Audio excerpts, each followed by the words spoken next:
Bismillahirrahmanirrahim. Assalamualaikum warahmatullahi wabarakatuh.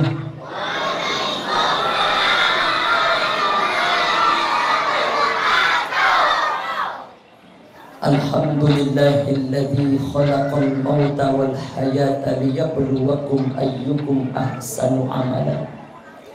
Asyhadu an la ilaha illallah wahdahu la syarika lah wa asyhadu anna sayyidana Muhammadan rahmatan lil alamin.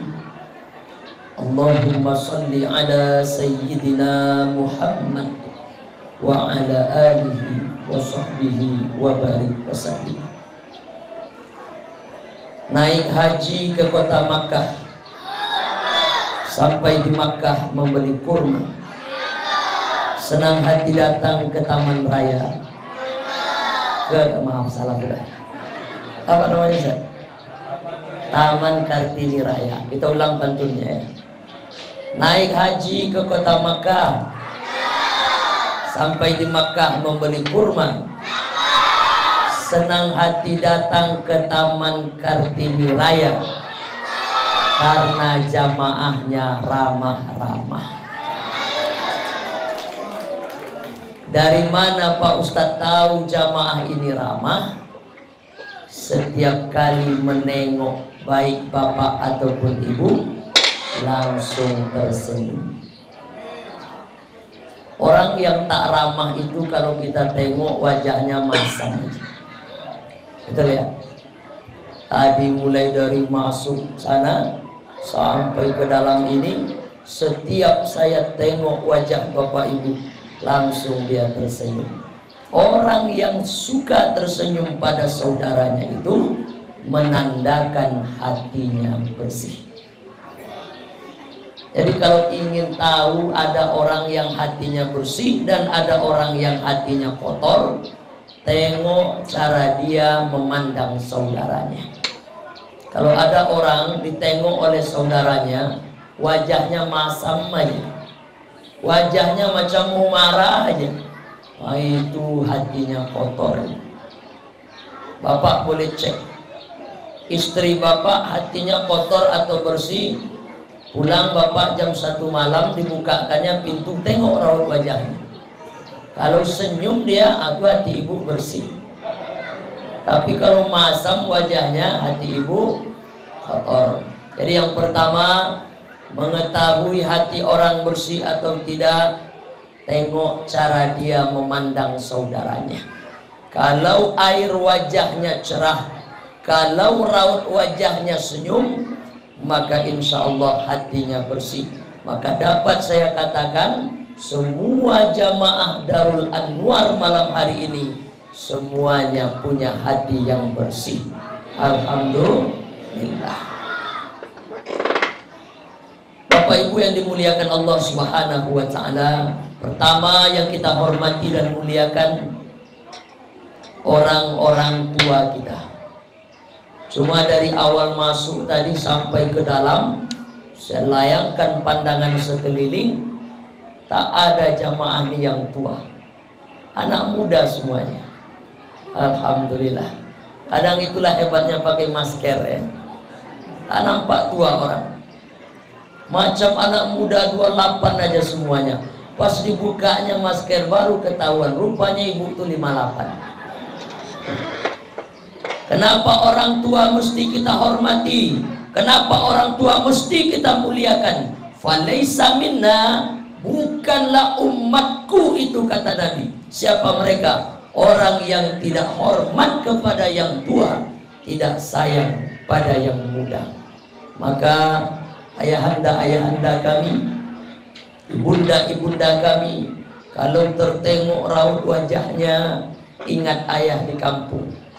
Tertengok raut mukanya, ingat mak di rumah. Maka ayahanda ibunda kami yang hadir pada malam hari ini, kami sangat menghormati dan memuliakan. Kemudian yang kita hormati dan muliakan guru kita, ustadz kita, yang kita minta tunjuk ajarnya, yang kita nantikan petuah nasihatnya. Saya mendengar tadi banyak tuan-tuan guru yang hadir pada malam hari ini, bil khusus yang mengundang kami hadir ke Darul Anwar. Ustadz kita, guru kita, Ustadz Syafriyadi MPD. Betul Ustadz ya?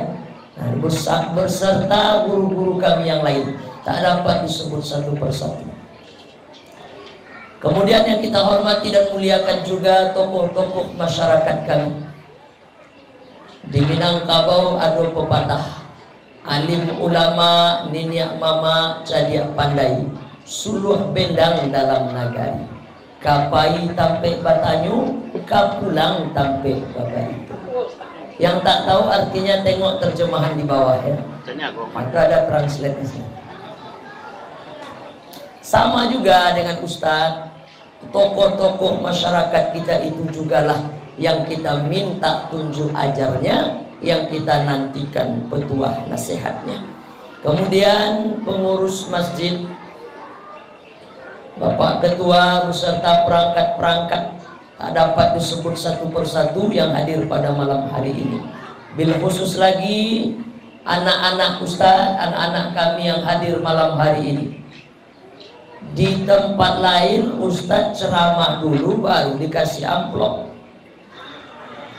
Di Darul Anwar belum lagi ceramah, amplop sudah ada di atas meja. Ini dia. Cuma ini bukan hak Ustadz. Ini bukan hak Ustadz Abu Syahid Jamiaku. Ini hak siapa? Ini akan jadi milik dari anak-anak Ustadz malam hari ini yang hadir. Betul kata ayahanda protokol tadi, hadiah ini akan dibagikan di tengah-tengah ceramah dan bisa juga di akhir tausiah dengan 3 syarat. 1, duduknya yang paling rapi.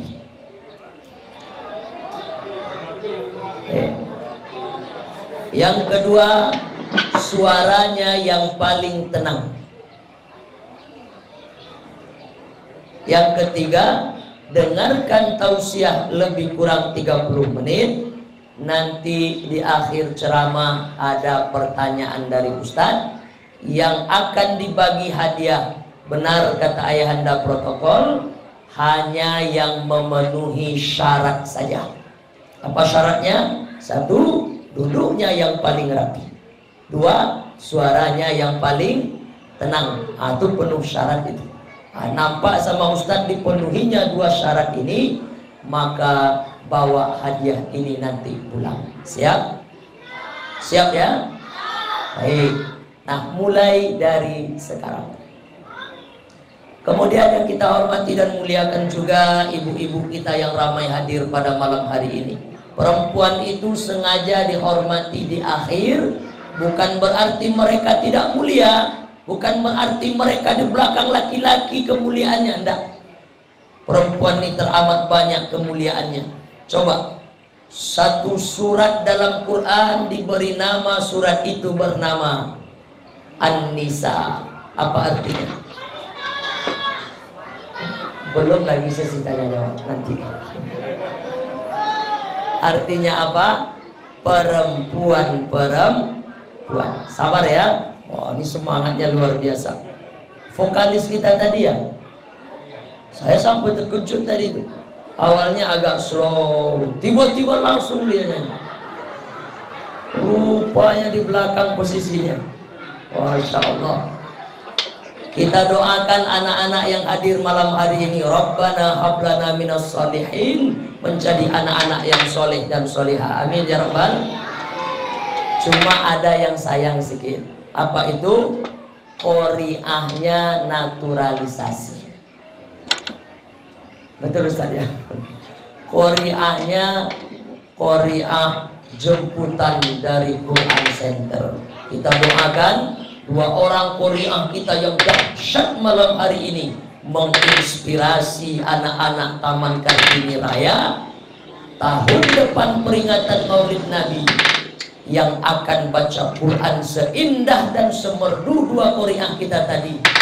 Bukan lagi pemain jemputan, bukan lagi pemain naturalisasi, tapi anak-anak Taman Kartini Raya sendiri. Insya adik-adikku yang pernah 2 orang kehadiran yang benar-benar menginspirasi kita, betul. Saya berbisik tadi sama Ustadz Syafriadi, Ustadz, ini anak di sini atau apa Pak Ustadz? Enggak Pak Ustadz, ini pemain naturalisasi. Bapak Ibu yang dimuliakan Allah, saking hebatnya perempuan, mereka punya beberapa keadaan yang bukan karena mereka punya mau tidak melakukannya, tapi karena memang dibolehkan oleh Allah dan Rasulnya. Apa itu? Perempuan yang sedang haid boleh tidak menunaikan 7 perkara. Kita sholat di Masjid Darul Anwar ini di mana, Ustaz? Di sini apa di luar? Di sini ya. Di luar belum pakai ya? Belum. Maka ibu-ibu yang sedang haid menstruasi boleh duduk di luar. Yang tak boleh kemana masuk? Nih, ke dalam masjid. Karena kata ulama, masjid itu yang mana? Yang terbiasa dipakai oleh orang sholat. Jadi tahulah saya malam hari ini mana yang ibu haid dan mana yang sedang tidak haid. Ibu-ibu yang di luar berarti itu sedang menstruasi. Ya, ini yang tidak haid ini ibu-ibu yang di dalam ini. Tapi bapak-bapak yang di luar bukan haid juga. Nah, bapak-bapak yang di luar dia mengawal Ustadz. Jangan-jangan Ustadz diserang lagi di Darul Anwar, nanti viral lagi Pak Ustadz, maka dikawal. Ya, nah Bapak Ibu yang dimuliakan Allah, perempuan haid boleh 7, tak boleh 7 perkara. Tak boleh bawa Quran, tak boleh pegang Quran, tak boleh baca Quran, tak boleh sholat, tak boleh puasa, tak boleh tawaf, tak boleh masuk masjid. Adapun yang di luar masjid itu boleh. Ya, jadi kalau ada ibu-ibu yang sedang haid boleh duduk di luar. Tapi dia tidak haid Pak Ustadz, dia nggak mau masuk ke dalam. Kita doakan pulang dari pengajian ini datang menstruasi. Nah Bapak Ibu yang dimuliakan Allah Subhanahu wa Ta'ala, jadi bapak-bapak kenapa dibagi tahu? Karena banyak ibu-ibu tuh masih chat lagi Ustadz Syafriadi, masih chat lagi tuan-tuan guru kita, masih chat lagi Ustadz Caniago. Saya nerima pertanyaan tentang menstruasi ini minimal 3 kali chat dalam seminggu. Pak Ustadz, kami sedang haid, apa yang tak boleh Pak Ustadz? Ini dalam serak-serak ceramah kita di mana-mana. Ibu-ibu yang haid tak boleh 7. Jadi bapak-bapak yang sudah tahu, maka besok ingatkan istri kita. Pak Ustadz, kalau kami darahnya kata Ustadz Syafriadi sudah lepas dari 15 hari, dia kalau masih keluar darah istihadah, maka gimana ceritanya tuh Pak Ustadz? Ibu boleh mandi wajib, boleh sholat, boleh puasa, boleh masuk masjid. Gimana kami sholat Pak Ustadz? Netes saja darah terus. Perempuan yang istihadah dalam bab fikih 2. Pertama, berwudu setelah azan. Yang kedua, jangan lupa pakai laurier, shampoo fit, pembalut. Itu perempuan. Laki-laki gimana? Pak Ustadz, sudah 4 bulan suami saya nggak sholat Pak Ustadz. Loh, kenapa? Karena bapak itu terkena sulusul baul, apa namanya? Kencing berantai. Kencing berantai, netes saya terus, macam keran rusak. Tak bisa dikunci. Tes. Ibu-ibu tuh menahan pertanyaan ini. Sudah 2 bulan sebenarnya Pak Ustadz saya tahan. Sama siapa lah saya akan bertanya ini. Soalnya ini aib Pak Ustadz.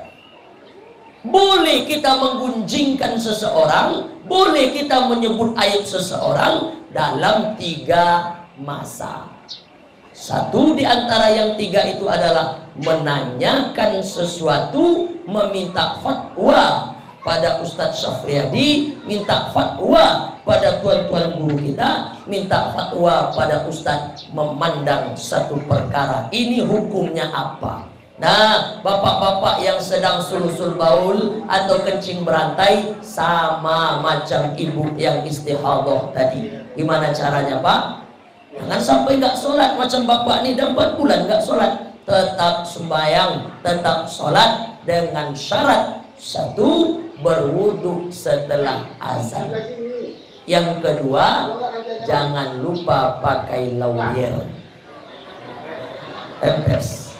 Belikan bapak itu Campodivit. Rekatkan di celana dalam beliau. Netes waktu sholat Pak Ustaz, dimaafkan Allah Subhanahu. Kenapa kita tiba-tiba cerita sholat? Karena tadi Masya Allah disampaikan anak kita di depan, umur 7 anakmu, maka ajak sholat. Umur 10 tahun nggak mau sholat juga, maka berikan ancaman berupa pukulan. Cuma kata ulama, tak mesti dipukul keras-keras, pokoknya diagak-agaknya. Nggak sholat ya? Atau gantungkan samurai 2 biji di pintu rumah, atau gantungkan ikat pinggang, macam-macam. Begitu cara melatih anak. Pak Ustadz, ya, anak saya nggak mau ajak ke masjid, Pak Ustadz. Kenapa? Disuruh pengurus dia terus ke belakang, Pak Ustadz. Padahal anak saya mau sholat tuh kalau dia tegak samping saya. Ini true story, kisah nyata. Anak tuh tak mau dia sholat kalau nggak samping bapaknya. Kalau anak itu sudah bersunat dan dia sudah sempurna wudhunya, jangan lagi suruh ke belakang. Boleh dia menyela di antara soft laki-laki dewasa. Tapi kalau belum lagi dipotong, sewudhunya belum sempurna, mereka buat barisan di belakang.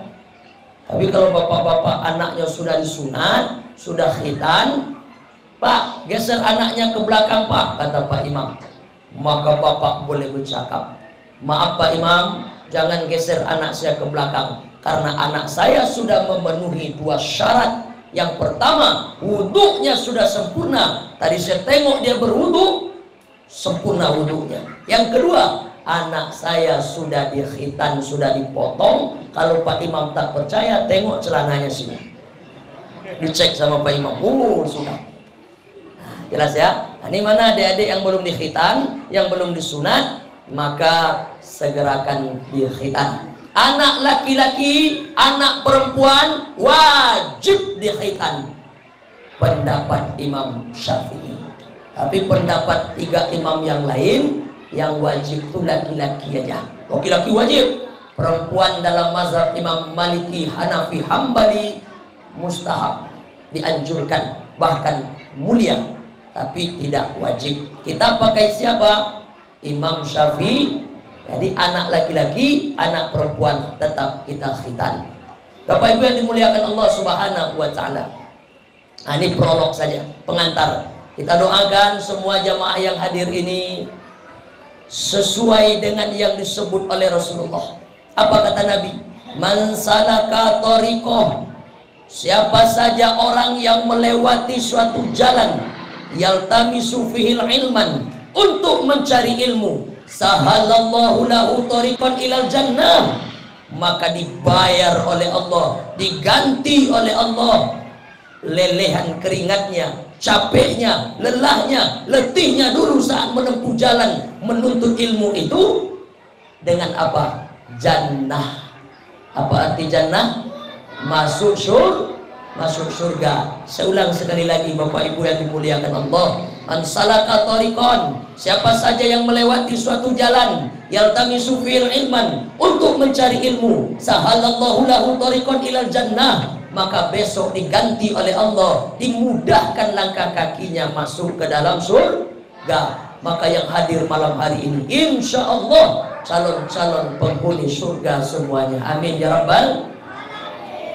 Baik yang di ruangan VVIP atau yang ekonomi di luar. Nah, ini hebat Masjid Darul Anwar, jamaahnya berlapis Ustaz. Ya, kita doakan.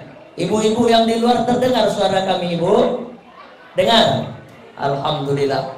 Bapak Ibu yang dimuliakan Allah Subhanahu wa taala. Yang kedua, apa kata Rasulullah? Man kharaja fi talabil ilmi, siapa saja yang keluar rumah untuk menuntut ilmu, fahuwa fi sabilillah, maka sama dia dengan berjihad di jalan Allah, hatta yarji'a, sampai pulang ke rumah masing-masing. Jadi kalau ada kawan bapak sekarang chat bapak, Pak, di mana sekarang Pak? Bapak boleh jawab, jihad. Dipikirnya bapak ke Palestina, rupanya ke Darul Anwar. Karena ini juga sama dengan berjihad. Orang yang mati sedang berjihad atau sepulang berjihad, nama matinya mati syahid. Ustadz yang diundang malam hari ini namanya syahid. Apa makna syahid? Syahid dalam Quran maknanya dua. Yang pertama menyaksikan, yang kedua disaksikan. Orang yang mati syahid disaksikan kematiannya oleh siapa? Malaikat rahmat. Tengok dalam kitab Ruh yang ditulis oleh Ibnu Qayyim Al-Jauziyah, ternyata saat orang itu nanti sakaratul maut, sebentar lagi berpisah ruh dengan jasadnya, yang datang menghampiri kita bukan hanya malaikat maut saja, tapi akan datang malaikat. Malaikat itu kerjanya apa? Kalau yang meninggal ini adalah jamaah Darul Anwar yang banyak dosanya, yang suka buat maksiat dan tidak mau diajak bertobat, tiba-tiba kematian datang seketika. Malaikat itu datang dalam bentuk seburuk-buruknya rupa, kemudian mengepakkan sayap sebelah kiri. Hai si fulan, inilah tempatmu di neraka. Tapi kalau yang datang itu, meninggal itu adalah jamaah Darul Anwar yang hadir pada malam hari ini. Tengoklah jamaah ini, insya Allah semuanya hamba-hamba Allah yang soleh, semuanya hamba-hamba Allah yang solihah. Nanti saat mereka sakratul maut, datang malaikat pendamping malaikat maut dengan wajah setampan-tampannya, lalu senyum yang luar biasa, kemudian mengepakkan sayap sebelah kanan. Apa yang dicakap oleh malaikat ini? Malaikat ini akan bercakap, Allah takhafu, jangan takut, wala tahzanu, jangan sedih. Karena ternyata perasaan orang yang sakaratul maut tinggal dua saja. Yang pertama takut, yang kedua sedih. Kenapa takut? Terbayang oleh dia alam kubur, terbayang oleh dia nanti hari kiamat, terbayang oleh dia bagaimana dia belum lagi sholat, terbayang oleh dia kurang sedekahnya. Takut yang luar biasa. Yang kedua, kenapa sedih? Teringat anak yang belum lagi tamat sekolah, terbayang rumah yang lelah capek dulu membuatnya, terbayang mobil mewah yang akan segera tinggal, terbayang suami yang akan segera berpisah, terbayang istri yang akan segera ditinggalkan. Sedih luar biasa. Orang yang soleh, orang yang solihah, hamba Allah yang beriman, saat mereka mati, ibu, apa kata malaikat nanti? Allah takhafu, jangan takut, wala tahzanu, jangan sedih. Dikepakkan malaikat sayap sebelah kanan. Wa absyiru bil jannati allati kuntum tu'adun, inilah tempatmu di surga. Jadi orang yang mati syahid itu maknanya apa? Dua. Yang pertama disaksikan kematiannya oleh malaikat rahmat, yang kedua dia menyaksikan tempatnya di surga. Mudah-mudahan itulah yang kita dapat nanti hendaknya. Amin ya rabbal. Orang yang mati syahid sudah pasti matinya husnul khatimah. Apa doa yang diajarkan oleh tuan-tuan guru kita? Allahumma hawwin alaina fi sakaratil maut. Orang yang mengerti dengan makna doa ini, maka meleleh air matanya. Allahumma hawwin alaina fi sakaratil maut. Makanya tuan-tuan guru kita tuh kalau baca doa pelan-pelan. Ini ada sebagian orang baca doa tuh mau cepat aja, yang terdengar ujungnya aja maut, maut, maut. Maka sebutlah pelan-pelan, Allahumma hawwin alaina fi sakaratil maut. Diawali dengan apa? Allahumma inna nas'aluka salamatan fid din wa ziyadatan fil ilm wa barakatan fir rizq wa taubatan qablal maut wa rahmatan 'indal maut wa maghfiratan ba'dal maut. Allahumma hawwin alaina fi sakaratil maut. Ya Allah, ringankan kami, mudahkan kami saat nanti sakaratul. Banyaklah ibu-ibu nih salah kaprah. Di mana salah kaprahnya? Dia baca doa ini, dia mau nanti matinya mudah.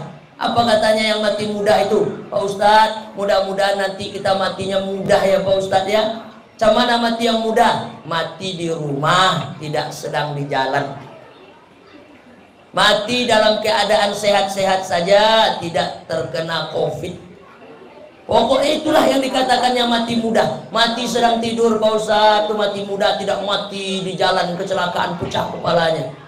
Ini salah kaprah. Makna doa ini apa? Allahumma hawwin alaina fi sakaratil maut. Minta kita dimudahkan saat sakaratul maut. Minta mudah apa? Minta mudah lidah, lisan mengucapkan la ilaha mangkana akhiru kalami.